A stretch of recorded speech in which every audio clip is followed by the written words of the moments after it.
Thank you for dialing in today, everyone. I just wanted to say hi and leave the video on for a second, and I was going to turn it off so that you can see the slides at full screen. I also have Kat Stylinski here with me, who's my colleague, working with me here at the Appalachian Laboratory at the University of Maryland Center for Environmental Science. And again, thank you for dialing in. So we have a presentation for you today, obviously, and we'll get started with that momentarily. We also have a series of poll questions for you throughout the presentation. So at certain times, I'm going to pause and give you a chance to answer a multiple choice question that we think either has some relevance to our understanding of the audience or to helping you gauge, or helping us all gauge how much you're getting out of the presentation. So the first poll is just which part of the tree you're from or you're in right now. And if you could just answer that poll, we will, you should see it on your screen now. Okay, excellent. Yes, the results are coming in. We now have over half of you, now almost all of you have voted, and so about half of you are from the western United States or Alaska, and about the other half are from the northeast United States, with just under 10% from the Midwest. So that is that's actually an excellent diversity of locations for this presentation, since at the end we'll be talking about our collaboration with the National Phenology Network called PopClock, which we're really trying to target people in the Northeast and the western part of the country. So I decided to start at the beginning with some general interest slides about remote sensing. Remote sensing is the study of Earth from distance, and the first time that we got very far from Earth was in hot air balloons and helium and hydrogen-filled balloons. And in this case, the first record of a photograph taken of a city was of Boston. And so this would be an example of an early photograph taken in 1860 by James Black. And I'm certain that they weren't thinking about environmental change when they first looked at this image, but of course this was the birth of cartography, and our abilities to make maps and see how maps have changed over time certainly contributes to our understanding of the environment and to environmental change. And the next major leap forward in remote sensing, of course, was the invention of the airplane. And this was a major boon for remote sensing, and within just a few years after this photo was taken, certainly within 30 years, we were flying airplanes and taking aerial photographs all over the United States, certainly, and in Europe, anywhere where there was need to map land cover and human development and resources on Earth. Incidentally, I learned yesterday, maybe I'd known at one point, but I'd forgotten that this was actually the first picture that John Daniels ever took. So it was quite a first picture if you're an amateur photographer. So this is just an example of an early photograph. If you wanted to go back and look at the archives of photographs, the 1930s was a time of many photographs being taken from airplanes. You can usually find, if you're in the United States, a photograph taken in the 30s or early 40s. And these can be used to study long-term changes in land cover, although not over really large areas unless you have a lot of time on your hands to study each of the images, because each image only covers a very small extent. Well, that limitation was surpassed in the late 1940s with the invention of rockets that could take a camera up into space and take a photograph such as this one. This was the first photograph taken from space. A V-2 rocket took off from White Sands, New Mexico, and paused just outside the Earth's atmosphere to take this photograph. The only discernible feature in the photograph is the Gulf of Mexico, which is the dark area in the distance there. But certainly this was the beginning of something very exciting for Earth scientists. To be able to see the Earth from this vantage point gave a very different perspective and allowed us to study everything from the weather to the oceans and changes in the terrestrial surface.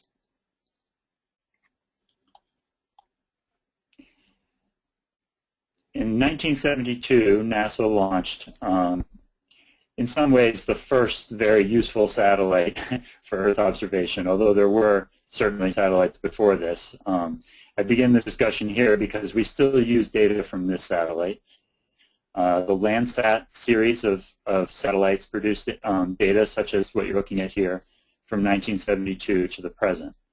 And in some ways, these data have changed very little over this time period, which allows us a tremendous opportunity to look at changes in the Earth's surface over 40 years. The characteristics of this image are that each pixel element, meaning if you zoom down, the smallest unit of this image was 60 meters by 60 meters. And today, the Landsat images still produce data of about that quality. We go down to about 15 meters now, but but we've tried to keep this consistent over time so that we can measure these changes in the Earth's surface consistently. This image here is of the Grand Canyon. It's not the first image ever taken by Landsat, but it was within the first year that the satellite was in space, and I thought it was more interesting than most of the other ones.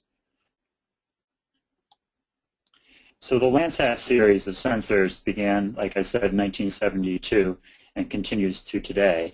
Each satellite was overlapped with a previous or more than one previous satellite, and were designed to provide continuity, but also extend the record. And so you can see we've done a fairly good job of keeping that going. In 1993 was the only major failure. The Landsat 6 satellite failed to reach orbit, which meant that we relied on Landsat 5 for much longer than we wanted to. So just to give you a quick example of some of the power of a long-term record such as this, this is an image that's it's really a map of impervious surfaces, which are concrete and hard rooftop surfaces in an urban environment in Phoenix from 1972. This was taken by the Landsat, the first Landsat satellite, and but was processed more recently. If we then jump ahead to 2011, we see the Phoenix is enlarged remarkably. And we can see the network of roads is seen in more detail, and that's owing to the increased resolution of the Landsat series satellites. So clearly there's some large changes. I'll go back one more time and forward. And this sort of view is only possible with a long-running satellite like Landsat, and I hope you can appreciate that, and the power that we have when we look at these images over time. Now, one of the things people wanted to do with Landsat almost immediately was to paste these images together and look at large areas of the Earth. This mosaic was one of the early mosaics taken or put together, and it was literally done by printing out the images and laying them together on a table and taking a photograph of that. And there was a lot of work done like this, where an image was printed and then maybe a team of graduate students were used to circle or color in different areas of the image to calculate areas of different land covers. And luckily we have computers today to do these types of things for us, but certainly the history of this type of activity goes back to the early 70s. But clearly, if we want to look at large areas like this, we would prefer to use a different type of sensor, one that took a larger image, perhaps that didn't provide quite as much detail in any one location, but would cover the entire Earth in a relatively short amount of time. And so that advance came much later, but, well, not much later, around the early 80s. We began to build sensors that would cover the entire Earth in a day. And today we have something called MODIS, which is the Moderate Resolution Imaging Spectrometer. MODIS covers the entire Earth in a day and will produce in one day an image like you're looking at now. Of course, the cost is that each pixel in the image is much larger, generally 250 meters or maybe 500 meters for some of their products. But the advantage is that it covers the entire Earth. So compared with Landsat, Landsat takes one image every 16 days, and some of those days the image will be cloudy. MODIS takes an image every day and can composite those images together to produce data that doesn't have any clouds in it at all.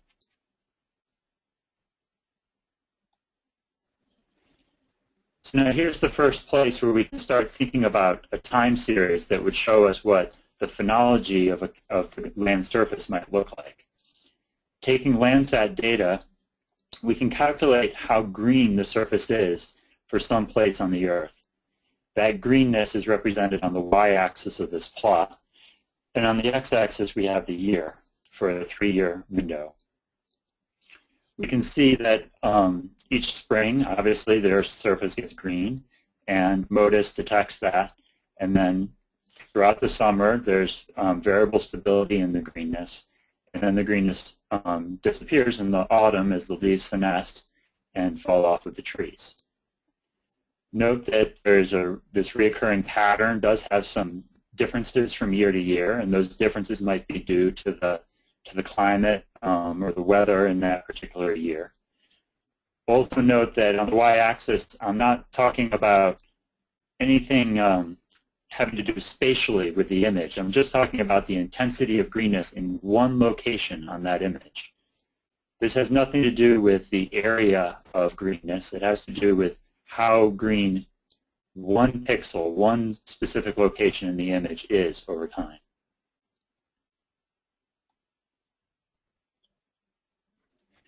The way we make that measurement is to extract some information about the electromagnetic spectrum within a single pixel in an image. So here we're not thinking about an image, we're not thinking about using the image the way you use images when you surf the internet or look at family photographs, where you look at spatial patterns and try to discern what you're looking at. Here instead, we're just looking at one place in the image, the smallest element of that image, and looking at how much light was coming up from the surface of the Earth in that location. Depending on the wavelength of the light that we're looking at, we can discern different things.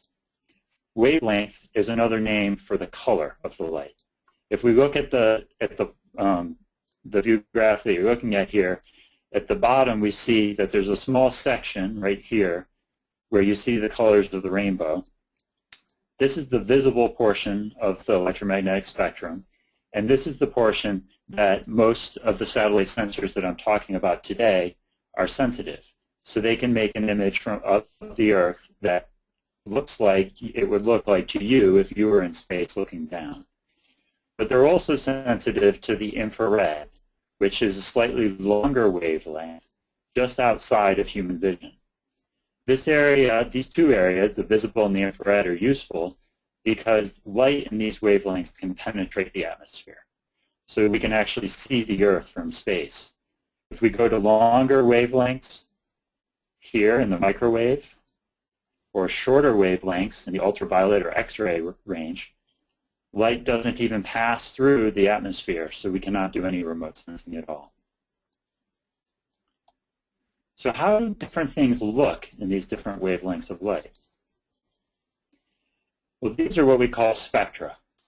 They plot the reflectance of a material, which is the ratio of upwelling to downwelling light, meaning the percent of light that reflects off the surface, against the wavelength of light.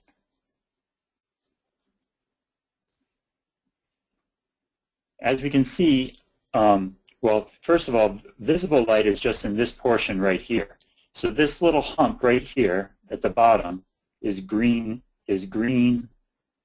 light, which is just above the 0.5 microns in the plot. I'm not sure how well you're seeing my arrow, so I'm just going to move it slowly here. But this is why vegetation is green. It's just because of that little tiny bump right there.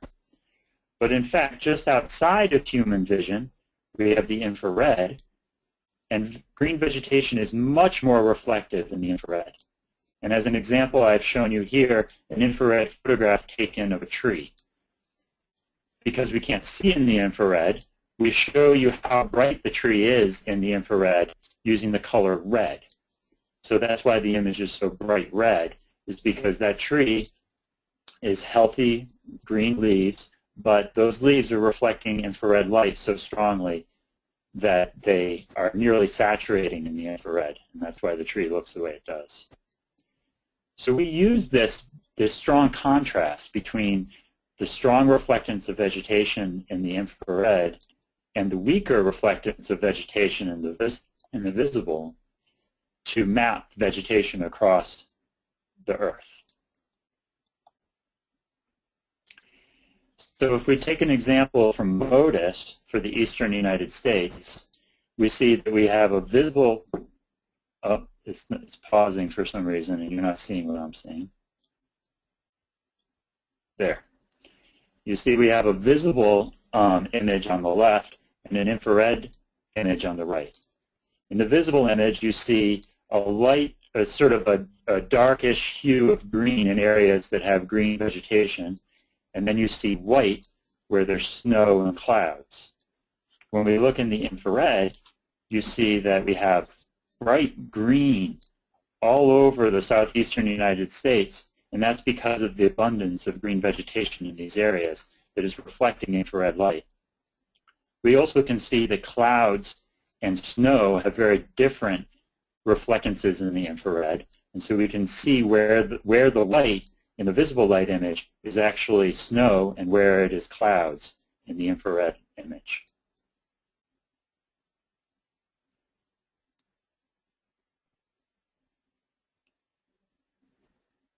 So remote sensing affords us several capabilities that we wouldn't have without it. First, we are able to study changes in the spatial extent of land cover over time. Remote sensing is a census of every area of the Earth. Therefore, we can say with some degree of certainty that if we can measure water, for example, or snow or green vegetation, then we can know over what percent or area of the Earth that land cover covers. It's a complete census. We don't have to do any sampling. We know every single pixel. We can also study places that are difficult to get to quickly. We can see that we know that, for example, in the Sahara Desert, it's very difficult to get to. This was one of the places that remote sensing scientists first looked once they had access to Landsat images, because they knew that they wouldn't be able to get there otherwise, and they could make observations over time in these locations. And the study of changes over time can be done at a range from decades to daily intervals. We can look at the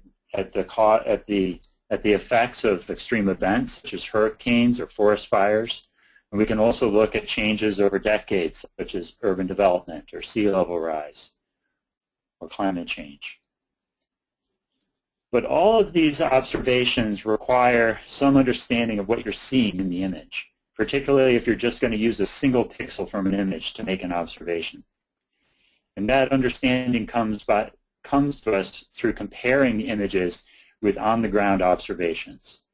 So the rest of this talk, I'm going to talk about how we do that comparison and what are some of the considerations that we need to make if we're going to compare on-the-ground observations with remote sensing images.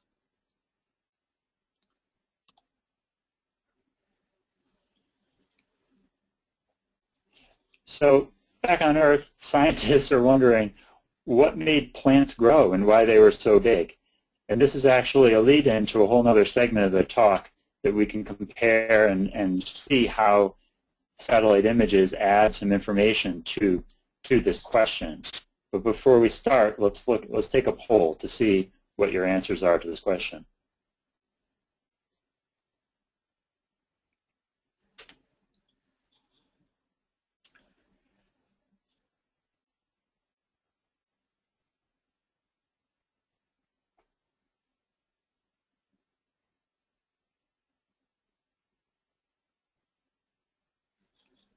Okay, we've got more than half of you voting.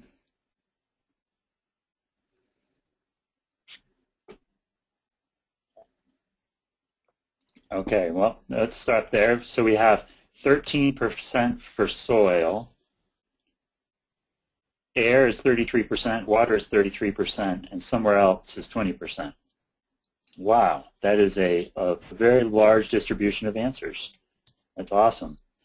If you were in a classroom, what I'd have you do is discuss, and you could discuss among yourselves and see if the people in one category could convince everyone else of their answer being correct.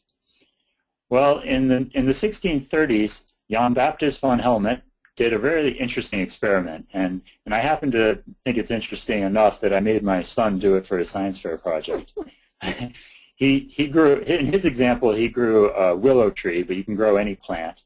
And he grew it for 5 years in a pot of soil. And before he grew the plant, he oven dried the soil, and he weighed it out. And then he added nothing but water to the sapling, and it grew for 5 years. And at the end of the 5 years, he took the plant from the soil, and he painstakingly separated all the roots in the soil from the soil itself, and he weighed the soil. And he found that the soil did not change its mass at all, or at least he couldn't detect much of a change at all, maybe a few ounces. So he came to the conclusion that the plant got bigger because of the water that he had added to the pot. Now go forward almost a century, and we have Joseph Priestley, who did some very interesting experiments with chambers. He tried to grow plants in chambers, and he found that while the plants could grow for quite a while in the chamber, a mouse put in the chamber couldn't live very long, but the mouse did live longer if the plant was in the chamber with him, with the mouse. He also found that if a flame is put inside a chamber, it would eventually go out, but if a plant was in the chamber with the flame would burn longer. So he is credited with the discovery of oxygen. But this still led some questions as to how the plant got so big. And over the coming decades, we learned that plants were absorbing air from the atmosphere, and that in fact most of the mass in a plant, 95% of it, comes from the atmosphere. And so how does the plant get all this mass from the atmosphere? It comes in through stomata in the leaf. Here's a picture of a leaf on the left, and on the right is a scanning electron microscope image of a stomata. This is a small hole in the leaf through which carbon dioxide diffuses into the leaf, and there is through photosynthesis, the carbon and oxygen and the carbon dioxide are separated. The oxygen is pushed back out into the atmosphere, and the carbon becomes part of the plant. So the answer to the question is air. Well, how do we measure this over a broad area? We use something called eddy covariance flux tower measurements. So scientists actually do this. We build these towers out in the woods, and we put sensors along the length of the tower, and we can actually measure the flow of carbon dioxide in and out of the forest. So instead of doing this on a single leaf, which we can also do, for comparison with remote sensing purposes, it's useful to look at it for an entire forest. So we build these towers, and we can measure the carbon dioxide in and out of the forest over the year. And the results look like this for a single year. So the x-axis goes from 0 to 365. Those are the days of the year. And the y-axis shows whether carbon dioxide is going into or out of the forest. So during the winter months, on the left-hand side of the graph, the carbon dioxide is coming out of the forest. We call that respiration. The forest soils are decomposing slightly. All the leaves that fell the previous year are decomposing, and they're degassing carbon dioxide into the atmosphere.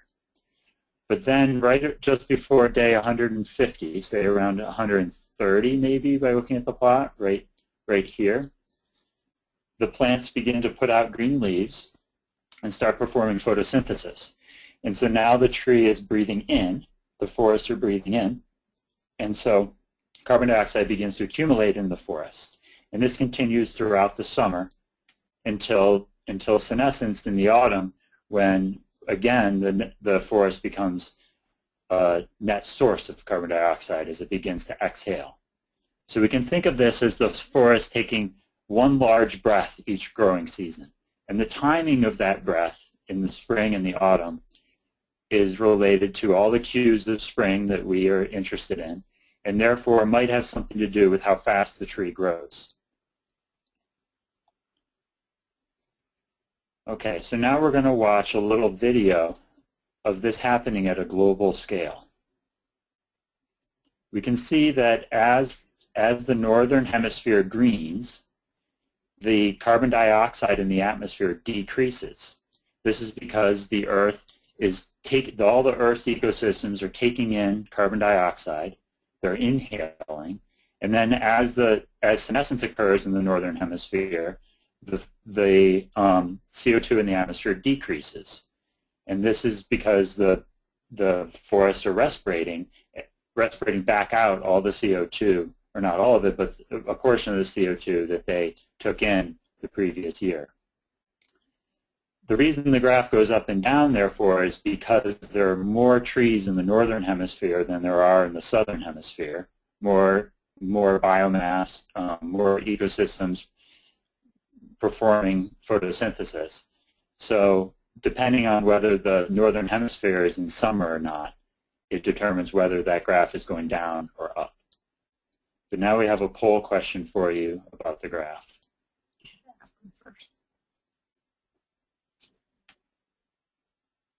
So the poll question is, why does the CO2 generally increase from 1997 to 2003, and instead of just staying relatively flat, but still going up and down due to the seasons?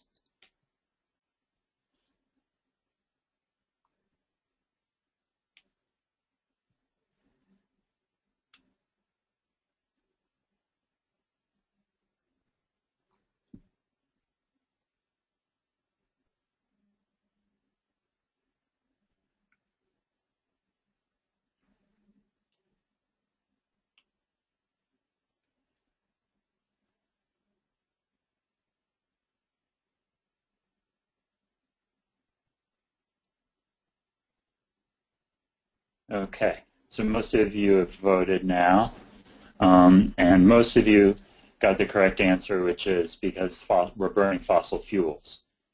If we add a little bit of extra CO2 to the atmosphere each year due to through burning fossil fuels, then we would increase this the concentration of CO2 over time. But we still have this annual pattern due to the seasons. Okay, so we know that plants get bigger because they breathe, because they're taking carbon dioxide out of the atmosphere and incorporating that carbon into their biomass. But does a longer growing season make trees grow faster? So the hypothesis here would be that if we leave leaves on trees for longer, they're given more time each year to breathe, would they put on more mass in a single year? This is a very good question that we're still trying to answer. I don't have a specific answer throughout this talk that will convince you that one way or the other. I only wish to impress on you that it depends. It depends on the tree. It depends on the location of the tree and the nature of the growing season. Overall problem is that as we may have a longer growing season, a longer time leaves are on trees, other things can become limiting, such as water, which the trees need to perform photosynthesis, and therefore trees might not be able to make use of that longer growing season. But it's still an outstanding question, and there's lots of evidence showing in certain situations that the answer could be yes or no. But remote sensing is added to this dialogue, and we've gleaned much information from using remote sensing to study whether the longer growing season has made trees grow faster. And the first step of this is just to quantify how much longer the growing season is.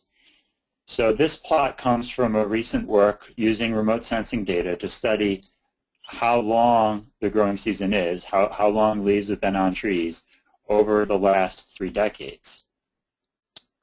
We can see that over the first time period, which is the black solid line, and then compared to the second time period, which is the dotted black line, the total growing season length had grown by over 8 days, 4 days in spring and 4 days in autumn. And then in the third period, from 2005 to 2008, the spring actually got a little bit later, and the autumn got a little bit later as well. So the largest period, the period that with the greatest change was actually between 1980, the early 1980s, and the late 1990s. And we've studied this period extensively in a number of different papers to study how the Earth has changed during this period, just because of this reason, that the length of time that the leaves were on trees grew by 8 days, or just over 8 days. And one of the recent results shows that for vast regions of the Arctic in the northern latitudes, that this lengthening of the growing season has had a measurable impact on plant growth.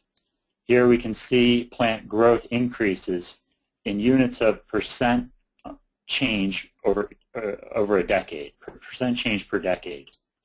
And so anything green or blue has increased in how fast the vegetation there has grown. And you can see there's vast areas that are green and blue across the northern hemisphere. There are certainly some areas that are red, and these indicate areas where plant growth has decreased, but in many areas it has increased. The authors of this paper say that this has the same effect as taking any location and moving it 7 degrees of latitude to the south. The seasonality of temperatures and greenness have increased to that extent, as if saying that someplace in Toronto, for example, would be similar to Rochester, New York.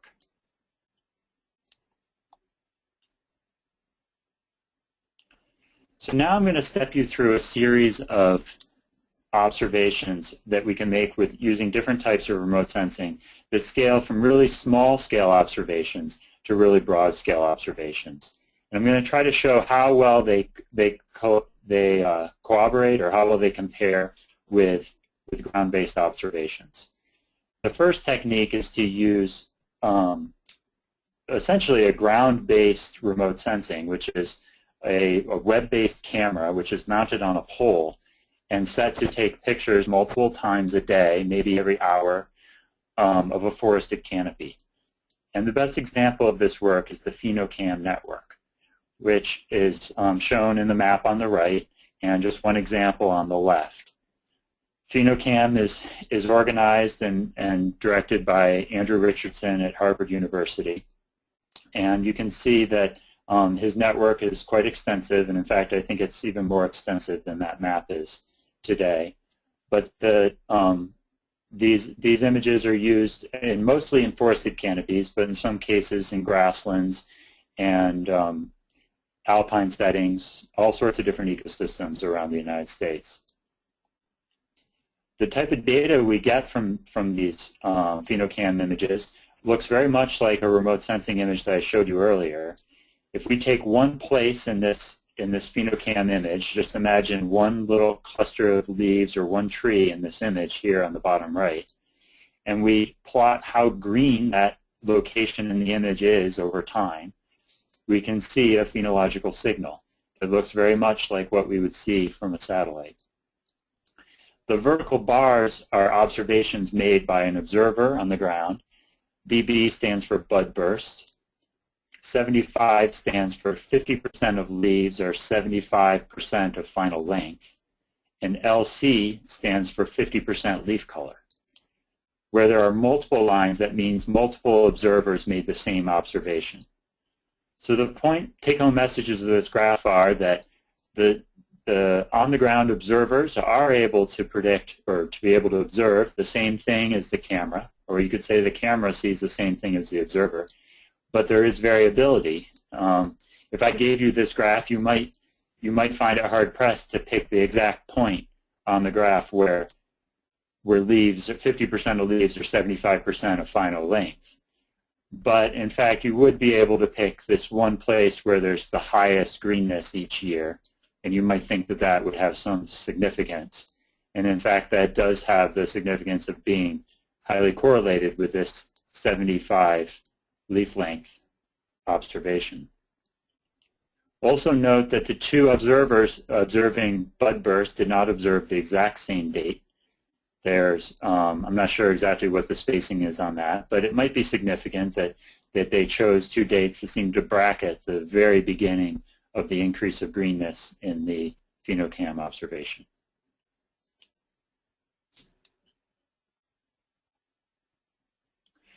So we can compare these images with other types of on-the-ground observations. For example, we can go to the locations of those eddy covariance flux towers, that tower that I showed you a picture of that came up through the forested canopy. That tower shows that shows us when carbon dioxide is increasing and decreasing in the spring and in the autumn, respectively. And if we compare those observations shown in purple with the greenness observations shown in green for 4 consecutive years, the green observations being taken from a webcam, we see that there's a strong degree of correspondence. And of course, we can make a much more quantitative calculation and compare these things and then calibrate the Phenocam observation so that we could maybe extract the units of photosynthesis directly from the Phenocam camera. So now going to the next larger scale, we can think about Landsat. Landsat has been in operation since 1972, taking an image every 16 days, many of which were cloudy, of course. So it's very difficult to get a true phenological signal from Landsat. But what we can do is reorganize all the data by day of year to get an average phenology. And we can get these average phenologies for each 30-meter pixel on the face of the Earth. So a typical phenology signal from Landsat would look like the plot on the right. Here we're showing the near-infrared reflectance as round dots, and the triangles are red reflectance. Remember, the near-infrared is the wavelength that green vegetation reflects most strongly. So we can see the increase in near-infrared reflectance in spring, and we see how well that correlates with a decrease in the red reflectance as the leaves begin to absorb red light. Each dot in this image is taken from a different year in the Landsat record. So this can't be used, at least immediately, the way you're looking at it now, to measure interannual variation in phenology. But we can look at how one year deviates from all the other years in the time series to get some idea of whether a year is early or late in the spring or autumn. And I'll show you some results of that in a bit. But here we can see a map that we can make from taking an image like that. We extract the beginning and the end of the growing season from the increase and decrease in the near-infrared reflectance. And then we map that as the growing season length, the number of days that leaves were on trees. So we can see the geography of this area. This is the Baltimore, Washington metropolitan region. We can see in the upper left here, we see the blue is the Chesapeake Bay. We see the locations of Baltimore and Washington. We also can see the Blue Ridge Mountains, or this gray area here. The Blue Ridge Mountains are the tallest mountains, or the first tall mountains as you move west from the Chesapeake Bay. And the beige area is the Piedmont, and this is the coastal plain down here, the brown. Okay, and so you can compare the locations of these things with the image here to figure out what you're seeing in this image of growing season length. So now we have a poll question to see if you can discern some of the effects of landscape variables on the growing season length at this scale. Clearly, this is a much different scale than is afforded by the Phenocam or that global sensor, the MODIS sensor, which we'll also look at in a minute. Okay, so here's our poll.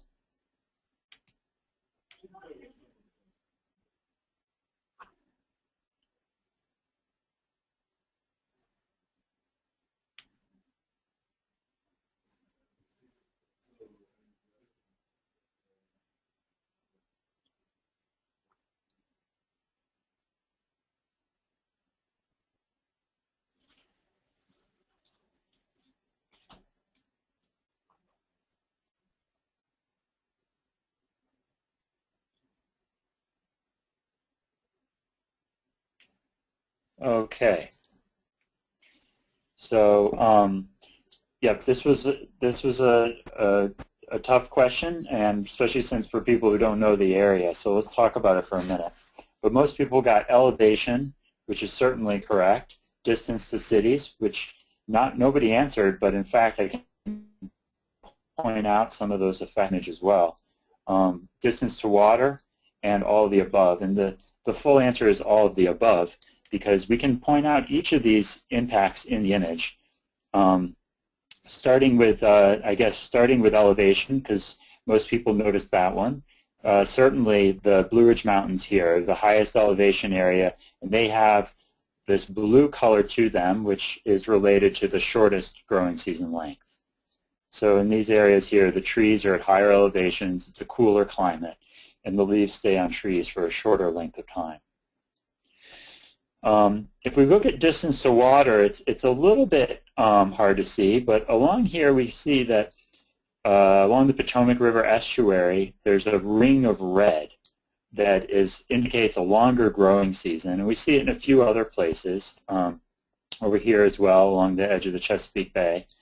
And in these areas, the tidal water acts as a moderating effect on the climate and allows the trees to keep their leaves longer in the fall, or alternatively put their leaves on earlier in the spring. And then the third part of this is the distance to cities. And I don't have the cities on here, obviously. That would have made it easier. But this is Washington, D.C. right here. And this is Baltimore right here. And so if we look at these location of these two cities, we see a sort of a red halo around each city. And that's due to the effect of the city being there and warming the air around the city. All those impervious surfaces, the blacktop and buildings in the city, will absorb heat during the day and radiate heat at night, generally warming the area around the city. We call this the urban heat island effect. And it has an influence on the phenology of trees. I should have pointed out as well that this map is only showing forests, that the gray areas are all agricultural areas or urban areas that don't have any trees there. So I didn't want to show those. Okay, so for Landsat, we can start to see a lot of spatial variability at a scale that we can't see with any other method. And here's an example from Jeremy Fisher's work. I forgot to put the citation on the plot, but he used the Landsat average phenology and stood at this location right here and looked in 4 different directions. Those 4 different directions allowed him to see a gradient in phenology that was kind of remarkable. It's not everywhere you can go on the landscape to see this kind of gradient, but certainly this impresses on us the importance of understanding spatial variability when we're observing phenology. And if we were trying to compare a phenological observation made on the ground at this location with a satellite observation, we would need to know explicitly where the observer was. Were they in the box A, or alternatively at the other end in box D, because it would very much influence the relationship between the Landsat and Landsat observation and the ground-based observation. And at the broadest scale, we have phenology from MODIS. And this is just one example of the types of images we can make using the 500 meters per pixel moderate resolution imaging spectrometer.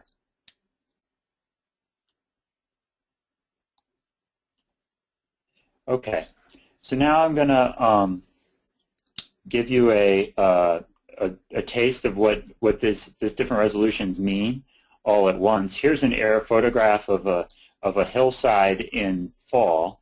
We see that we have some variation in greenness. Maybe you can see that there's some areas in the image that are a little greener, like over here, and some areas that are a little browner or redder, like over here.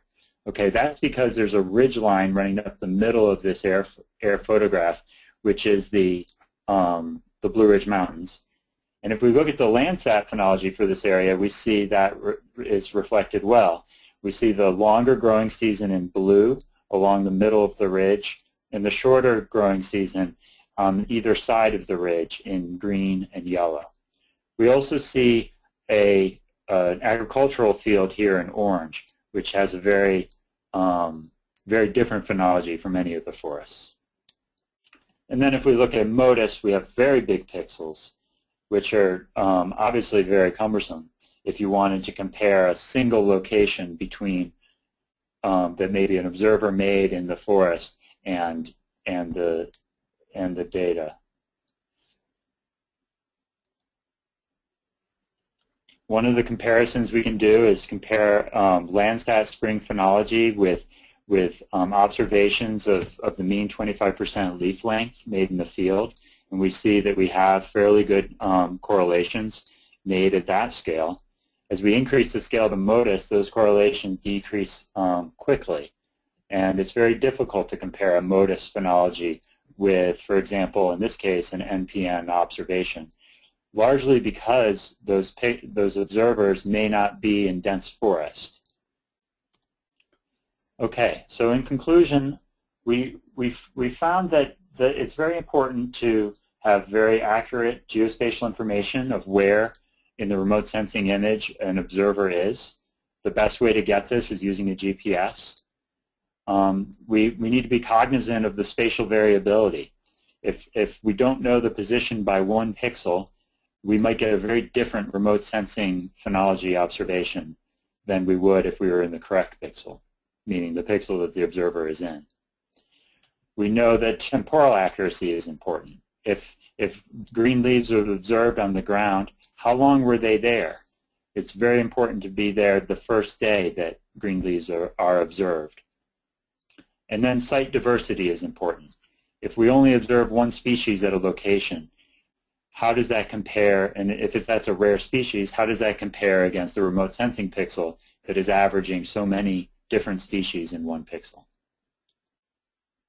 So now briefly I want to talk about our PopClock project, which is trying to address some of these uncertainties and some of these questions by studying just a single tree, or actually 2 trees, in the genus poplar. We're interested if Populus from different locations that are if they are genetically adapted to grow faster in a longer growing season. So we're answering this question. We're going to drill down in just this one species because we think we can control for many of the uncertainties that have caused a mixed answer to this question about how fast trees grow in a warmer climate in past studies. So we go into the field and we collect specimens of this tree and we grow it in the greenhouse. And you can see in this greenhouse image that there's a wide variety in the timing of leaf out, even in our greenhouse. We see all these plants were planted at the same time, but these over here are all putting out leaves sooner and faster than the ones over here. And then the plan is to plant all of these trees into a common garden, one place on the earth where the environment is all the same for all the trees, and we can measure their phenology at that one location. The two trees we're focusing on are Populus balsamifera, which is the balsam poplar, and its extent across North America looks like this, and Populus tremuloides, which is the quaking aspen, and its extent looks like this. We think this is a good species to do this with, and it's also not a very good species for other reasons, but it's a good species because it grows in stands. Here's a stand of quaking aspen standing next to a stand of balsam poplar, and you can see the differences in the morphology of the branches in this winter image. So I challenge you to go out in the field and see if you can find one of these trees, the balsam poplar. This is our primary tree that we're most interested in, and it is quite difficult to find and fairly rare unless you live in the northern part of our country. But stands might look like this, which might make them very ideal for doing remote sensing work. If we can identify a stand and observe the phenology of a stand, we would be able to compare it to remote sensing data much more readily than if we were looking at a single tree of just one species of many. Quaking aspen, of course, also grow in large stands, particularly in the western United States. And it's very common for many of these stands to be clones, so that although there's many hundreds of trees here, there may be only several dozen or fewer genetic genotypes of that tree in the stand.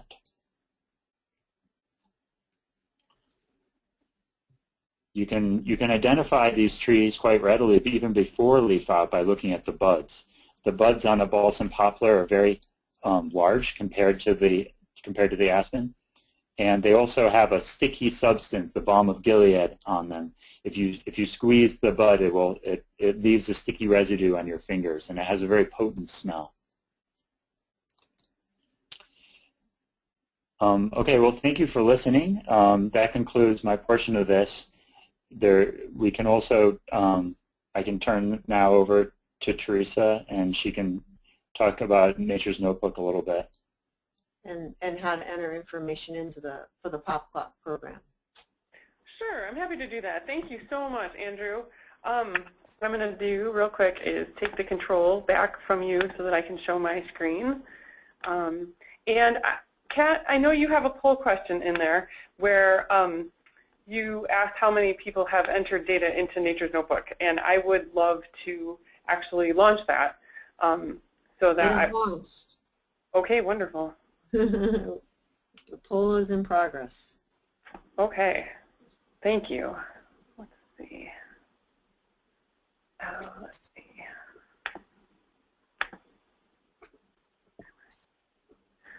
All right, and are you seeing my screen? Because let's see. Well, at the moment we are seeing the poll results, which is 71% have submitted to Nature's Notebook, yay! And 29% have submitted, have not submitted. And I also wish I'd asked how many have submitted our two species, but I suspect the number would be lower. Yeah, I don't want to go into a ton of details because it sounds like a whole lot of people have done this before, which is fabulous. I also want to reiterate too, I know we're coming up against the end of the hour, and so I want to invite anybody who have questions for Andrew or for Kat specific to remote sensing or the PopClock project to go ahead and type those into the chat box, and we will leave time for them to answer them. And if you're not able to stay on and hear the answer to your question, it will be included in the recording, which we'll post probably later today or tomorrow. And also, we typically type up the questions and answers and post them as a document, so you don't have to listen to the whole recording again to see what they don't hesitate to type those in if you have any. Okay, let's see. Okay, are you on my screen now, guys? We're not. Let's see. Looks on my end like you should be. Still no luck, Kat? Still not getting it. We just see the welcome screen. There we go. Okay, Now super. So for anybody who is familiar with Nature's Notebook, I'll give you a real quick, brief overview here of how to get started and then show you where to go to learn more about PopClock. The web address is USA-NPN.org for the USA National Phenology Network. And then if you click on the Nature's Notebook home here at the top, it'll bring you to the Nature's Notebook side of our website. And if you have an account, then you can log in here up in the upper right corner where there's a login button. And if you don't yet have an account and are looking to get started, you can click down here on this orange arrow that says Become an Observer. The basic steps for getting started are to create an account with Nature's Notebook, and all that you need for that is a valid email address. Once you have that set up, and that you can do that from this interface right here, then you will want to go online to the online interface here, which we call your observation deck, and you'll register a site where you'll be making observations, and then one or more individual plants, or if you're doing the poplar, as Andrew and Kat described, you might want to actually register a stand rather than an individual stem because it's hard to discern them apart, and they're also genetically identical in many cases anyways because they are all sharing the same rootstock. And there are more details on that embedded in here in the PopClock instructions. Once you've got your site registered, then you register those individual plants. You can also do animals if you're interested, and there's lots of details for that on here too. And then you make your observations. And if you are interested in making observations by mobile phone, we have apps that work for iPhone and Android platforms and tablets, of course, and they work even if you're outside of cell phone or Wi-Fi range. What they'll do is just log the data locally on your device, and then when you get back in range, it should just upload the data automatically. You don't have to do anything special for that. I like using the apps because you don't have to worry about printing out the data sheets, taking them out in the field, filling them out, not losing them, and sitting back down and entering them. But some people really like to have that paper copy to either check themselves or just to have that tactile experience of the, indeed, I wrote this down. So whatever works for you, either's fine. If you want to learn more information specifically about the PopClock project, and this will give you lots more details on either how to get set up in Nature's Notebook if you need it, or just jumping to PopClock, you can go to, under the Observe tab, look for Join a Campaign. And the PopClock is one of our campaigns, one of our featured campaigns. You can scroll down here and click on Learn More, or the direct URL for this page is www.usanpn.org/NN for Nature's Notebook/PopClock. And you don't have to have the capitalization perfect. And then here, this again kind of reiterates what the purpose of the project is and how to participate. These are the specific details on how to register those individual plants, what we're encouraging you to look for, how to report your observations, some of the information that Andrew briefly went over for how to identify the two species. And then on the right-hand side of the page here, you can sign up to receive campaign messages. So what we do, if you're already part of Nature's Notebook, you most likely receive our bi-monthly Observer newsletter, which gives you information about Nature's Notebook and periodic results and findings and that sort of thing. But it's just kind of broad and covers any one of our almost 1,000 species. If you sign up for this here, you will also receive a separate batch of newsletters that are approximately every 1 or 2 months. And they're very specific to this project. They come from, they're drafted either by Kat or Andrew or myself or other project members, and give you specific information about these species and about what's being found and other ways that you can contribute. And so it's a really kind of neat thing to keep you in the loop specifically on this featured effort. Let's see. And then there's other project-specific information in the right sidebar too. So if this project is of interest to you, I definitely encourage you to check this page frequently because this is where we keep all of the information specific to the PopClock campaign up to date as much as possible. And so with that, I think I'll turn it back over to Kat and Andrew to answer any of the questions that are coming in. So I will give you guys, control again in case you need to refer back to any slides. So we don't have any questions at this time, but folks are welcome to type questions in that you might have, either about what Andrew spoke about with remote or about the PopClock project itself. I sent out a little chat that if you would like help identifying these two species, either quaking aspen or balsam poplar, we did a webinar back in March that has a lot more detail on finding them. But the fall is a great time to go out there and get them, to find the stands in the forests. But